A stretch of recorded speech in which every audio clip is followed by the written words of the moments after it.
And this week is National News Literacy Week. Through a partnership between our parent company, EW Scripps, and the News Literacy Project, we are sharing stories that aim to raise awareness about news literacy, understanding your news sources, and knowing what's trustworthy. Today, the focus is on local students. Our Nicole Griffin is finding out where they turn for news and how they know if they are finding accurate information.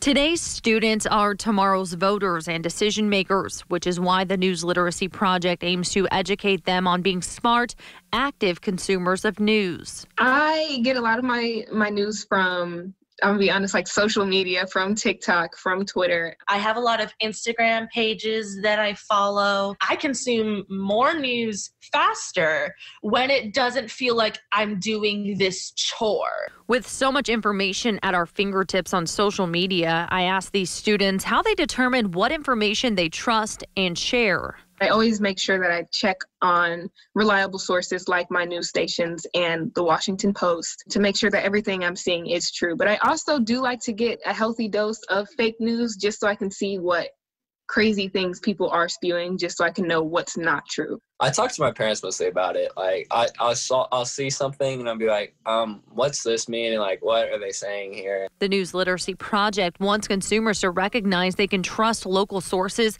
like WRTV, where we work every day to gather reliable, accurate information directly from the source. I think in order to actually believe something you read online, you have to do your own research. So before I actually go on believing something, I take the time and just find stuff on my own. Take this post, for example, that is circulating on social media. The Indiana National Guard says it's popped up several times during the pandemic, and it is not true. It states Homeland Security is mobilizing the National Guard. All businesses will close and everyone will remain at home. But it's full of grammar mistakes and inaccurate information. The News Literacy Project aims at educating consumers to recognize inaccurate information like this. When something gets posted, it spreads like wildfire, and there's no real way to stop it. So people just run with it. But I do encourage my friends sometimes to, check their sources. As part of National News Literacy Week, we are all encouraged to correct misinformation and turn to sources like WRTV, where we are working for you every single day to provide all sides of the story and keep you informed on the facts. Working for you, Nicole Griffin, WRTV.